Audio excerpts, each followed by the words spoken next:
O círculo foi traçado e você, para dentro dele, foi invocado. Seja bem-vindo, meu caro telespectador. Se aproxime, pois já daremos início ao ritual. Então, gente, o tema de hoje eu escolhi porque eu vejo muitas dificuldades que eu tive e que pessoas que estão iniciando na bruxaria também têm. E elas acabam se queixando disso comigo, né? E essas orientações acabam sendo muito as mesmas, né? Porque além de saber o que estudar dentro da bruxaria, a gente tem que saber como. Porque tem conceitos ali que eles não são apresentados pra gente e eles são necessários para que a gente entenda as coisas, senão a gente fica perdido, né? E muito se fala também sobre a questão de você duvidar do que você lê, etc., ter senso crítico. Isso é perfeito, é ótimo. As pessoas falam muito disso e é realmente muito necessário. Mas como é que eu vou ter um senso crítico se eu não formulei uma base para entender como fazer esse filtro do que é coerente e que não é coerente? Então, assim, é sobre isso que a gente vai discutir hoje. E eu queria fazer uma recomendação de um post no Instagram que eu fiz, que se chama 13 Conselhos de Bruxaria para Iniciantes. Então, esse post vai complementar esse vídeo aqui, no sentido de que o post vai falar de coisas que você, de noções que você tem que ter enquanto estuda, né, enquanto está iniciando, até algumas coisas meio sociais mesmo, de lidar com os outros. E esse vídeo, ele vai falar para você como estudar para que você não fique dando voltas e mais voltas em vários livros de bruxaria que acabam dizendo a mesma coisa e você não sabe como aprofundar seu conhecimento porque você não sabe de onde tirar a informação, gente. E é sobre isso que eu vou aqui falar. E, ok. Eu acabei formulando aqui um conceito para ilustrar para vocês como eu acho que os estudos vão ser mais produtivos, né? Que é assim, é sobre a triqueta dos estudos da bruxaria. Sabe aquele símbolo celta? Triqueta, pronto. Em cada ponta, vamos colocar aqui uma área de estudo, por assim dizer, da bruxaria. Um deles é o estudo teórico, que seria mais ou menos a coisa mais prática, sabe? O corpo físico do nosso estudo, certo? E o estudo prático teórico, que seria mais ou menos o corpo mental do nosso estudo, e o estudo prático, que seria mais ou menos o corpo etérico. Eu vou ilustrar para vocês não ficarem confusos. O conhecimento teórico, ele vai se fundamentar muito em conceito científico, em uma coisa mais direta, tipo assim, história da bruxaria, história de povos antigos que a gente se respalda para colocar nas nossas práticas, conceitos psicológicos, conceitos científicos de como determinados processos na natureza funcionam, que são interessantes, né, para a gente entender, porque o conceito espiritual acaba complementando o conceito teórico das coisas, né? E é aí que a gente vai se respaldar muito na ciência. E por que é importante? Muita gente já me falou assim, nossa, eu nunca pensei em procurar em artigo acadêmico coisas para bruxaria, assim. Que as pessoas pensam, eu acho que não tem que misturar. Mas acaba que alguns estudos, algumas coisas acabam complementando muito nosso conhecimento. Sabe quando você vê uma pessoa que, putz, sabe tudo sobre Hecate, sabe tudo sobre determinada divindade?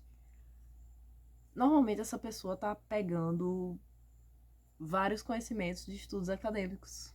Ela vai remeter a esses especialistas. Isso é importante por quê? Bom, o método científico, ele ajuda a gente a ter uma imparcialidade, certo? Por mais que os pesquisadores, os indivíduos, possam ter alguma tendência e tal, alguma ideologia que possa acabar interferindo de uma determinada forma nos estudos, o método científico ajuda a evitar isso.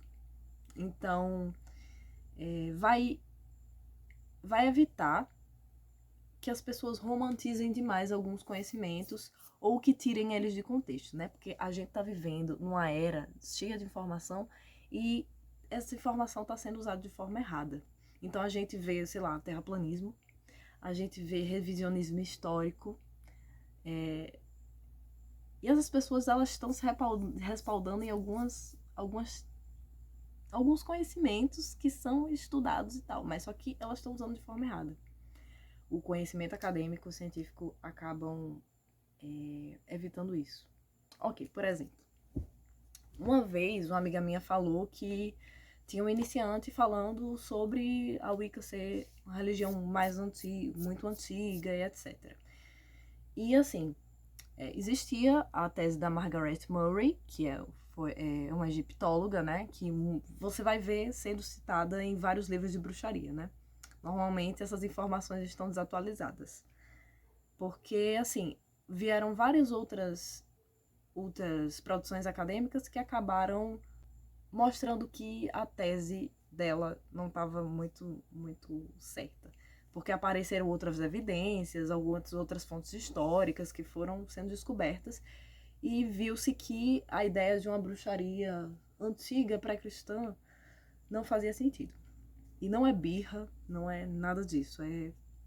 É que não existe nenhuma prova disso. Ela não apresentou muitas evidências. E várias outras evidências mostram o contrário. E essa pessoa falou o seguinte pra minha amiga, né? Mostrou uma discussão dizendo que Wicca é uma palavra muito antiga e que antecede a bruxaria. E que, portanto, a Wicca seria uma religião muito antiga e mais antiga que a bruxaria. Só que não é assim, gente. Não é porque a palavra Wicca é antiga que a religião também é.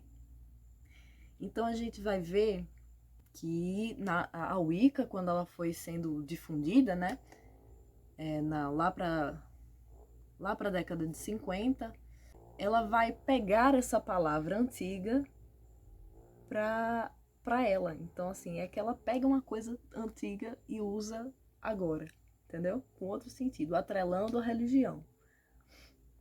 Não é que a religião chamada Wicca era antiga, tão antiga assim. E a gente vai ver elementos muito básicos da Wicca que foram influenciados pelo contexto ocultista do século XX e XIX. Então, são coisas que não são tão antigas assim, né? Isso não descredibiliza a Wicca de jeito nenhum, gente, né? Porque a gente vê coisas antiquíssimas que, assim, são bem duvidosas. Então, assim, não é porque é uma coisa não tão antiga que é pior, entendeu? Ou melhor. Não tem juízo de valor nisso aí. Se a gente quiser ser levado a sério, porque a gente vai ter que se atentar para essas coisas. Porque eu já vi gente zoando wiccanos por causa disso. Porque tem gente que se pautou só naqueles livros que estão desatualizados e que acabam romantizando muito a bruxaria. Eles são bons, mas os estudos da bruxaria eles estão para além de só os livros e só os sites, etc. Então é por isso que é importante a gente se pautar para a gente ter uma seriedade, entendeu? E você não vai encontrar todo o conhecimento dentro dos livros de bruxaria. Quando você quer estudar mitologia, você não estuda sobre o mito. O ideal é você procurar a fonte do mito. Por exemplo, se eu quiser estudar a mitologia grega, eu vou buscar, por exemplo, o Teogonia, entendeu? Buscar o livro Teogonia e vou ler. Ele já é de... Ele já não tem essa questão de direitos autorais, então você acha facilmente na internet.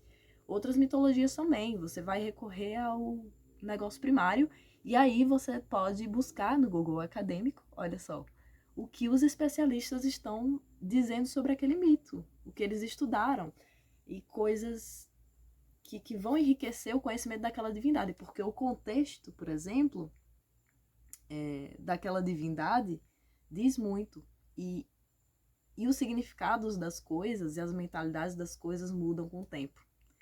Então, pode ser que determinado conceito que a gente use agora na antiguidade de determinado povo, eles entendem de uma forma diferente. Então, estudar a história serve para isso, para que a gente entenda o contexto melhor. E, por exemplo, a história da bruxaria não é só questão de você saber quem morreu, quem deixou de morrer. Não, gente, o conhecimento da bruxaria é para que a gente se entenda como prática e como é que a gente chegou até aqui. Então, assim, a gente vai entender os processos e essas mudanças que foram acontecendo para que a gente se reconheça, né? Porque a história da bruxaria, ela carrega muita coisa consigo. E nós da bruxaria moderna, quando nos intitulamos bruxos, a gente está carregando toda essa história, entendeu? E uma coisa, o próprio conceito de bruxaria muda de acordo com o contexto. Se você estiver falando com um antropólogo, ele vai ter um conceito. Se você estiver falando com um historiador, ele vai ter um conceito, um outro conceito também. Se você estiver falando com um neopagão, ele vai ter outro conceito. Então é importante a gente entender o conceito de cada um para que a gente possa conversar e construir conhecimento. Olha que interessante, né? Isso foi uma coisa que eu fui aprender quando eu entrei na faculdade, gente. Eu acho que as pessoas não precisam ter que entrar numa faculdade de humanas para poder aprender isso, né? E ok. E a gente pode, por exemplo, aprender sobre determinado animal, se a gente está querendo, sei lá, estudar a medicina de um animal de poder. Sei lá, eu quero estudar a medicina do rato. Aí é legal a gente ler a medicina do rato de acordo com o que tem em livros, em sites e blogs, mas entender a vida do rato vai te dar um conhecimento muito profundo também sobre ele, que vai te dar insights para a sua prática. Olha só que interessante, né? As questões da lua também, ciclo da lua, é muito legal. E aí, é esse o conhecimento teórico, né? Que é mais pragmático, aquela coisa. E agora o conhecimento prático teórico seriam as bases das nossas práticas, assim. Seria mais teoria mágica. Como é que se faz determinada coisa? Como é que se faz determinado ritual? Como é que a magia funciona? Quais são as correspondências simbólicas de determinadas coisas? Sei lá. Para que serve magicamente determinada erva? Os significados das cores, símbolos, aprender um oráculo. Isso seria o conhecimento prático teórico que eu estou falando aqui. Deixa eu ver. Compreensão do corpos sutis. Enfim. E tudo isso seria de como a gente faz as coisas. E, né, é sempre importante a gente revisitar e saber de onde é que as pessoas tiraram as coisas. Às vezes a gente vê algum conhecimento sendo passado em vídeo no YouTube, que às vezes é muito bom também, não é só porque é vídeo e um conhecimento informal que é ruim, tá? Mas é legal a gente saber de onde a pessoa tirou. Mesmo no conhecimento prático teórico, que seja conhecimento magístico. Sei lá, ela tá falando sobre o conceito de estrutura do ritual. Tá, mas qual autor ela usou, né? Ela tá falando aqui, por exemplo, sobre compreensão dos corpos sutis. Quais autores ela se baseou? Ela tá falando sobre plantas, propriedades mágicas das plantas. Pô, legal que aí você procura se ela fala o autor. Normalmente, sei lá, propriedades mágicas das plantas, as pessoas recorrem não só ao conhecimento popular, né, aí o folclore e etc, já vai dar uma complementada também. Mas também a produções ocultistas como de Paracelso, para essa questão de planta. Então as coisas assim, da construção do conhecimento, elas se ligam muito. Então, assim, se atentem. Falou em determinado autor, busca ele. Vai você buscar o que ele escreveu para você tirar suas próprias conclusões, porque às vezes até a gente tem uma interpretação errada de algo que alguém escreveu. Pode acontecer, né? Acontece mesmo. E aí a gente vai construindo conhecimento e as coisas vão se cruzando. Aí eu vi uma coisa que determinado autor ocultista escreveu, de onde é que o que tem por trás desse conhecimento? Aí já se mistura com o conhecimento teórico, entendeu? Aí tá, esses dois conhecimentos, o conhecimento teórico e o prático teórico estão aqui, ó. Certo? E aí esses dois se unem para fazer um megazord do conhecimento prático. Que é aí onde a gente vai colocar em prática tudo que a gente aprendeu. A gente pode ter aprendido teorias e várias fórmulas de meditação no conhecimento prático teórico, mas agora a gente vai sentar a bunda e meditar. Ou não sentar a bunda, né? Porque existem várias formas de meditar. A gente pode, sei lá, vivenciar, sabe? É uma coisa muito intuitiva essa parte do conhecimento prático, que é a parte onde você senta e faz. Ou levanta e faz. Se movimenta e faz, depende. Que você contempla as energias, que você tenta perceber as energias, que você faz exercícios de magia, como aquele, né, clássico de esfregar as mãos e sentir a energia das mãos, se formando nas mãos. Esse é um exemplo de conhecimento prático. O conhecimento de você fazer um ritual na prática, fazer um feitiço na prática. E aí é a parte onde você vai pensar um pouco menos e sentir um pouco mais.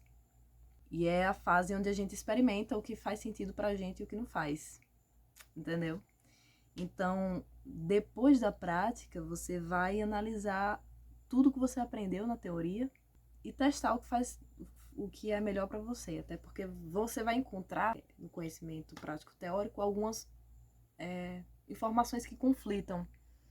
Entendeu? Então, você viu essas informações que conflitam e percebeu que nenhuma é mais certa do que a outra. Por exemplo, se unta a vela para cima ou para baixo? Se acende fósforo, se acende vela com fósforo no fogão, na fogueira, com isqueiro, o quê? Enfim, aí é que você vai experimentar o que funciona melhor para você. Coisas que não são verdades absolutas e você vai lá e testa. E aí, nessa fase da experimentação, que você tira as suas conclusões e você vai construindo esse conhecimento. É o fim. Mas aí você vai voltar alguma hora para a necessidade de ter que revisitar esses conhecimentos que você construiu a partir de novos interesses, etc. E é isso, gente. Eu espero que não tenha ficado muito confuso e que tenha sido produtivo. Peraí, eu acho que eu tô esquecendo alguma coisa. Estava mesmo esquecendo algumas coisinhas aqui, umas advertências. Não é só porque a gente tem toda essa questão de base de estudos que nossas práticas elas têm necessariamente que ter uma prova ou uma relação com o que a gente estudou, tá? Às vezes as práticas elas são muito subjetivas e elas conversam com o eu interior, com o inconsciente. Então você vai ter muitos símbolos próprios e experiências próprias. Às vezes as coisas vão se cruzar, mas às vezes não e pode estar tudo bem, tá? E a gente não é reconstrucionista, então assim, a bruxaria acaba tendo esse papel de buscar coisas antigas, mas reformulá-las de uma forma que a gente consiga praticar. Não somos uma religião reconstrucionista como outras, como por exemplo o helenismo ou o reconstrucionismo celta, enfim. Então a gente pode criar algo novo. Lembra que eu falei que uma coisa nova não é necessariamente inferior à coisa antiga? Pois é. Então a gente precisa ter todo esse estudo para saber muito bem o que a gente está fazendo e como a gente está fazendo, porque a consciência do que a gente está fazendo vai evitar complicações, digamos. E tem coisas que a gente só vai compreender conforme o tempo, vivência e conversas, tá? Então, assim, alguns conceitos vão ficar confusos mesmo. Aí você vai ter ver como aquilo funciona na prática. Tanto de ver rituais, gente, busquem rituais. Você tem dúvida como fazer, sei lá, uma comemoração de um SBA, por exemplo, vê várias formas. Aí você vai entender que as várias formas que você tem de fazer determinada coisa, isso vai te ajudar a fundamentar sua prática. E é isso, gente. Eu espero de verdade que tenha sido produtivo esse vídeo. Acabou ficando meio longo, mas é isso. Eu acho que são minhas dicas de como estudar. Então, o círculo está aberto, mas não foi quebrado. Feliz encontro e feliz partida para um feliz reencontro. Até mais.